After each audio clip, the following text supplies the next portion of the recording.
go. Let's give them a round of applause for the drafts right now as they get onto it. Blue side, Malvinas, MDH on the red, with the Kaja and the Fanny both banned out. Again, it's pretty similar to game one. I kind of feel like this is just because it is a best of one. You're not entirely sure what the opponent wants to prioritize, so just go for this very, very safe bans, the Fannies, the Kajas, the 1-1. And 1-1 is one of those heroes that Mirko has trained so much on. Yes. And you have been rewarded because this 1-1, this marksman, it looks like nerfs are there, but they're like, so what, you know? Nerfs, I'm 1-1. I keep on 1-1ing, like winning, but like 1-1ing, you know? You tried. I respect the effort. The effort is more important than the result, okay? I agree. Sometimes, right? But I mean, obviously, the 1-1. She takes those nerfs, and it's a suggestion to like her. a boss, yeah. It's a suggestion. It's just a suggestion. Oh, a boss move, you know? it's a boss move. 1-1 has been a boss for so long, and I agree. I put the right amount of time to the right hero, but you can see 2 games, 2 1-1 bans, despite the nerf that I even thought was going to be pretty massive, pretty big, right? No more stun from that first ability. When it comes back, it's only an immobilize. But here, you can already see, obviously, that early game-centric ban towards, from MDH towards Malvinas. The Hayabusa on the assassin, but the glue was left out. And okay, why is glue dangerous? Skill number 1, I mean, no cooldown practically. You just Slam, hit it, slam. and then you just come to the animation, and no cooldown. So it's just semi-broken, but we'll see here. In match 1, remember, it was banned out in the first phase. Now, MDH, what are they going to answer with? It is going to be the hero that is the signature for the mid lane. No, here's the thing, man. Like, a straight-up counter. Yeah. Like, glue, you want to split up? Sure, man, split up. Faramis is going to use the Ghost Buster and exercise the glue, because the glue is dangerous, because you keep on... It's like trying to kill someone with a spoon. It's annoying, and eventually you will die, right? You just hit him a bit, hit him a bit, hit him a bit. And I kind of feel like a lot of people are still like underestimating the damage of the glue, just like you said. Like, you just keep on coming to his first kill, which is not the best thing that you want to do, right? But because they have the Faramis in the early stage of the game, during the laning phase, it's not going to be a great time. But when it comes to the team fight, the Faramis will be smiling big. Smiling big up until he sees the picks coming in from Malvinas, because the Lolita really does stop that momentum that the Faramis has. When you're clumped up like that, especially now with the ultimate being changed a bit, where you need to be inside of the radius of that cult altar, the Lolita is an even bigger counter towards it. Especially when you add on the Yeet with the real world inflation now, and just the utility that she has without the Ice Queen 1. That's the revamp, or that's the adjustment that they made towards Yeet. Still though, you can already see from the side of MDH, they know that they can't just go for this super crazy stick pumped up team fight. They go for a Ling just to provide a little bit more of that side lane presence, maybe a split push threat.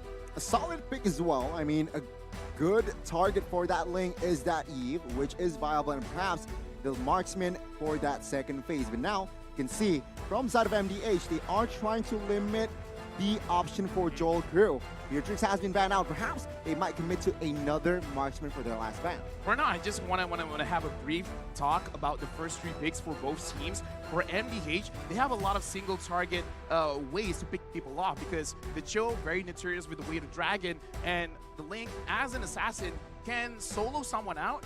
And yes, the Ghostbusters can attack a lot of people, but using the Shadow Stampede just to pull someone out. So right now, in terms of how things are setting up, MDH, they have a clear way if they want to go for a pick-off composition. But I kind of feel like they need a way to be able to run away from a fight or get some AoE damage, because looking at Malvinas Gaming, MVG, they already have a lot of AoE. They got the glue that, you know, the first kill can hit multiple people, but he will single someone out with a split. But more importantly, the Lolita, whenever people are clumped up, which you want to do when you have a Faramis, is going to get punished. Same thing with the Eve. So right now, we're talking about clashing of styles. Single target pickoffs going up against AoE damage and control. Very, very interesting indeed. But yeah, as predicted, MDH Esports will pick up a hero that might be an insurance for the late game, and that is going to be the Claude that will enter the gold lane. Now, the question is, MVG, what are they going to answer with here? A good hero, a good option here for them is looking at the marksman bans. Not a lot of options, but Fredrin will be picked up for. Oh my god, Fredrin jungler, of course. Joker will pick up the carry. Wow, the carry up against this composition, that's Very brave. yeah, it's Very brave. it's a very brave option to go for. But now with the Lapu Lapu, you can kind of understand, right? You can look at the carry and can actually melt down some of the frontliners here coming in from MDH. Yeah, here's the thing, right? Looking at the composition, again, I just want to say, MDH, they can single target, they can choose their targets. I think that is a big advantage for them. So it is going to be a test of skill. If they are able to find the correct targets, then they're in a good position to win themselves the fight. When we compare to the side of Malvinas Gaming, you don't have to be too harsh on who you're targeting. As long as you can clump them together, it's going to be looking good for Malvinas Gaming. But looking at the draft, kind of a little bit towards MDH because I like this pick-off first style. We got to see though, right? LaFell America, I mean, the 10 heroes that is going to enter the Land of Dawn has been set. You like MDH better? I gotta agree. So let's just jump into the Land of Dawn. Let's dive in to the Land of Dawn once again for game number 2. Match number 2 of the day as well. A best of 1. Volatile. Both teams will try to top their groups with this one. High stakes. As again, we get into the mid lane. And so far in this tournament, we've seen kind of a mix, right? Just based on game 1. Obviously still very low data, but mid control doesn't always equal the win early on now. Yeah, right now Gunnar is establishing dominance in the jungle, forcing Prince Friend use the retribution early, and looking more into this composition. Dragon, he's gonna be way tankier, especially with the Vengeance. So looking at this, MDH, they really have to focus on what they're gonna do in the mid stage of the game compared to Malvinas Gaming, because I kind of feel like Malvinas Gaming, even though like they're early game centric, it's pretty good if they just want to stall it out as well. Yeah, I mean, they have to wait level 4, right? Real world manipulation, new neon blast. They need level 4 to really impact the Land of Dawn. And of course, MDH, they do need time in a sense. I mean, Jogua on that lane should be more proactive, but take a look here already. An aggressive maneuver on towards Steve. Will this be the first blood? And need my help. Will not pop that flicker just yet. No first blood in the first minute. Yeah, you know, both teams, again, just respecting each other. Not even a flicker or just a battle spell burnt out there. You can see both teams, they're just trying to play it slow. But in the XP lane, Dragon here already doing so much early on the glue. Joga is going to be forced to back off. Even though they kind of traded, right? The Lapu, the King, was able to clear it out, getting a bit more pressure to set up for the Turtle. So that's the question we have to start asking now. Who's going to start it up, and where is the countermeasure from the enemy team? For me, I would kind of say MDH should really try to force this out, because Gunnar as the Cho doesn't really need the level 4 to have a lot of crowd control. So I kind of feel like if they can push the pressure a little bit earlier, it would be benefiting them. MVG, if they can fight it out, then that's great as well. Yeah, good rotations already from the side of both Malvinas Gaming and MDH, but it is going to be Malvinas who starts the Turtle up. The King already popping in that Bravest Spider. No ultimate for this fight as Nart tries to open up the map. Will be stunned up by Stephis. Nart looks for a play. Jumps in with the way to Dragon, bringing Harley back, and that's going to be Numnam Blast as well. Some of the blades popped into the back, but it's going to be the Numnam Blast connecting on the 3 members. It's still Joga who finds the retribution. Goes on to Steffe. It's a 2-for-1. Joga now still in the midst of it all. Dragon dealing so much with the split. Nart knocking him up, getting out with the shampoo as the King jumps in. Prince Friend is low. Joga's low too. They're just going at it, and it is going to be MDH who wins it in the end. A slam in the end as well to smack Joga in the face to get a trade back. A good setup from Nart initially. Targeted the Eve, gets it, and he gets taken down early, which means MDH can force a little bit more fight. But MVG managed to find some compensation, taking down a member, and let's see. It's a reset for both, but MDH is still in the lead. Yeah, like I like that both teams are playing towards their own advantages, right? Because MDH tried to secure the mid laner first, picking it off first is very good. But we definitely see the power when it comes to MVG just by having this glue. Like, oh my god, like even the lane's like, please don't run away. I haven't been meta for so long. Let's fight. Oh, Dude, you can see the glue practically just carried that team fight, yeah. right? He was 1v3 and he didn't even have the vengeance for the fight. So Oh my imagine with the vengeance how much of a threat the glue is. What do you do against this man? This is not your jungle, this is my jungle. God, this My name is guy- Dragon. I'm the jungle for this one. Yeah, you can see 4 members have to come over towards the purple side as now Narp jumps in, dishing out some damage, bringing it back. But it's just a split, and he saves the vengeance. It's all good, man. God. If 4 people were there, ready to initiate, and even he's like, And a I'm- Faramis. Yeah, it's like, I'm gonna split. This glue, man, in this update, it's again a very prio hero. Let's see though, MVG, can they extract this hero? Because actually, MDH, their rotations aren't bad, right? No. Let's see, the second turtle, who will get it? We'll see, right? It is towards the bottom side, and as you can see right now, both teams are still trying to play around that mid control. But we're going to take a look at Joga right now, as he's actually able to dodge away from Prince Francis' taunt. Nart making a mistake there, going to be dodged away from. Need my help, or even with a Shadow Stampede. Both teams looking for it as Prince Fran and Joga wants to go for 50-50. Nart, an amazing actually kick my God. there. It's going to be Joga who gets caught out. The turtle was actually taken away by Prince Fran as the king jumps in, dealing out some damage. Going to be able to use the Blazing Wet clear out the mid lane. Dragon still surviving with the vengeance, still coming in with a split, and he survives the team fight. In the end, he falls to Need My Help, but it's a 2-for-1 in favor of Malvinas.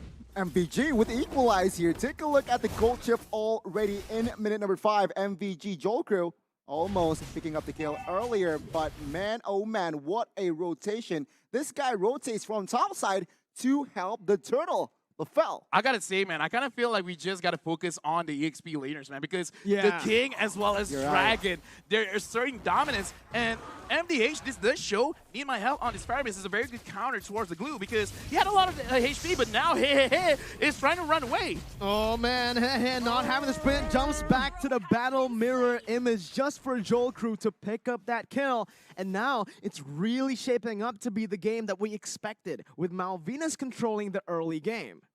God, take a look at the items as well here. Eve, Enchanted Talismans are quite early, but another thing that pops in the screen is the items for that carry, LaFell.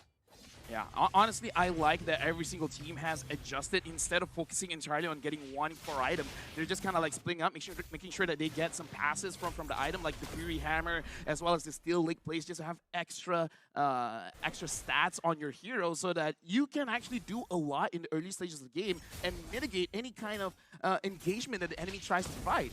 Yeah, and right now, Nart again going in for that aggressive play. 2 times now he's been caught with that play.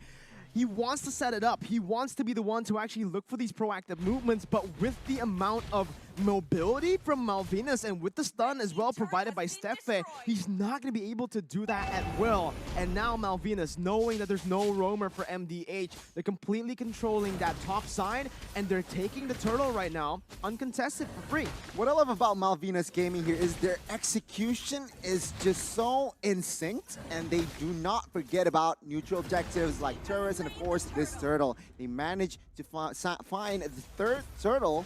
Let's see, MDH, they need some compensation here. Yeah, Goldie's building.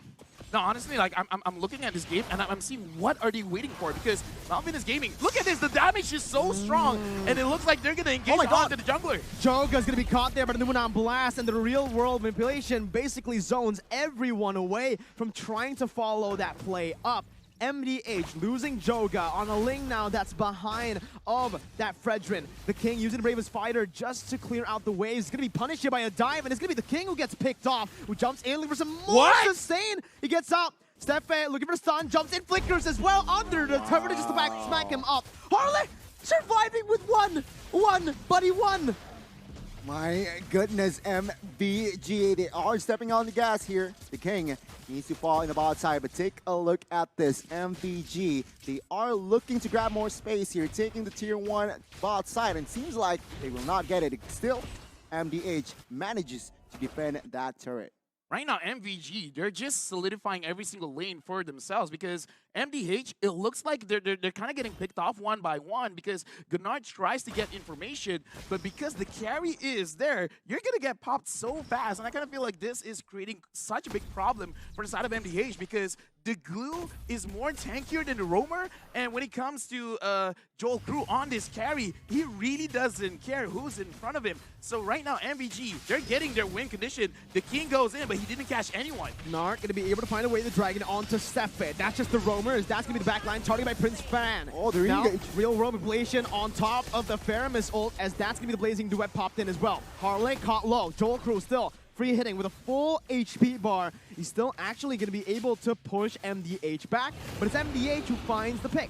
Man, I can see why Carry has been such a prior today. Remember, in the first game, Carry was also picked up by Black, was now another team fight is brewing up here, Mirko. No, Seems it's not like a team fight when there's Dragon, right? That's It's just, true. hey, he walks He's wherever he wants harassing. to He's go. harassing the members of MDH. But again, the First Lord is up now. It's very critical situation, especially for MDH. Nart looking for the play, gets Prince Fran right there, but there's no follow-up, as that's the real-world inflation that actually locks them down. Need my help with no cult altar. Gonna be gunned down. That's the damage coming through, and is gonna fall for the second time in this game to Joel Crew, who's absolutely massive right now. MDH, how do they contest for the turtle or the Lord now? Honestly, I kind of feel like they got to slow things down a little bit because they've been, okay, even in the fight where they're all clumped up together, somehow MVG forces MDH to go left and right, never together. So far, we've seen MVG controlling the movement of MDH. You guys have to split up, and when they do split up, it's usually the damage dealers all alone, making it so that they're very vulnerable to any kind of damage coming in from MVG. So right now, MVG, they're telling MDH, you go left, you go right. Yeah. I'm shot calling for you. I mean, you're right, MDH. They need to pick their battles here. They do not want to get driven by the side of MVG. MVG now, with the Lord push, has established a 3,000 gold lead. But take a look at this. Another purple invade, perhaps. Nart again in the midst of it all, gonna be actually melted down there. That's Joel Crew dealing so much. The call altar just to save him as Joga gets out. Doesn't get the purple buff, however. It's still Prince Fran who wins out that retry battle. And it is getting from bad to worse from MDH, with Malvinas completely controlling the map and even claiming MDH's jungle. Yeah, right now, honestly, man, I gotta say, this is just the second game of the day, but we can see the strength of Carry as well as Blue. MVG, they're sticking to their guns. They're actually trying to get one of the turrets here, but it looks like a very good defense coming in from MDH, but no, never mind. The King got caught, and the King is taking so much damage, but he still survives. What is that damage, my guy? Oh my goodness, Joel Crew is an absolute monster on the carry right now. You can see here MDH already executing the split push potential that they have, because take a look at the items, take a look at the gold here. Carry 8,000 gold. No golden staff yet. No golden staff No yet. golden staff Exactly. yet. So this is crazy. Explain. Okay, here's the thing, right? It looks like in terms of the players, there's two ways that you want to go with your build. Number one, quickly get your Corrosion Scythe, your Demon Hunter Sword, as well as your Golden Staff.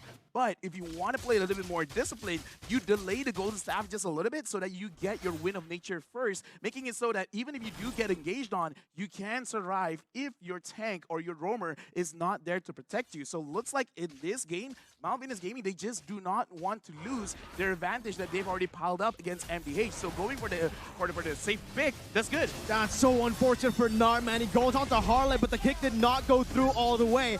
Still on the back line with the Blazing Duet, dealing a whole lot of damage, but Joel Crew does more. Dragon now on to Hehe, who has the sprint. Hehe's running for the hills, gets out with a battle mirror image, and it's a 1-for-1. Nart for Harley, which is technically worth it, but oh my god, okay, we're good. We're good. Don't say anything.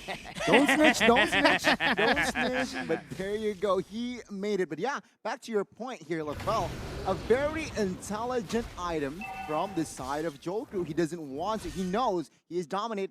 He's dominating the game, but he has enough damage, so let's be more respectful. But now, the Lord is up. This is Enhanced Lord, so MDH, they need to figure something out. I kind of feel like if Joga can get a way to get onto Joel Crew, that's great. But we can see that Gunnar has been trying and trying and trying, and every single time he tries, he dies. It's not a good situation to be in. And hey, just got down by Dragon. Oh. What did you do, Dragon? Dragon, look at him, look at him. He just walks up menacingly and 4 people have to back off. Dragon is just dragging everyone all around. Oh my, look at him, look at him. He's just walking with swag, man. He looks like he doesn't care. He doesn't care. He dragged him from the mid lane all the way back to the base. He doesn't care, man. He doesn't care. It's a good mindset to be in when you don't have to care. This is why you ban glue. I feel like in this match, in this current tournament, if you're the first pick, you should prior glue, and if you're the second pick, you just ban that glue out. Let's see here, the offense and defense for both teams seems like MVG. With this goal established already, they might take 2 base turrets if they're lucky, if MDH screws up, let's say.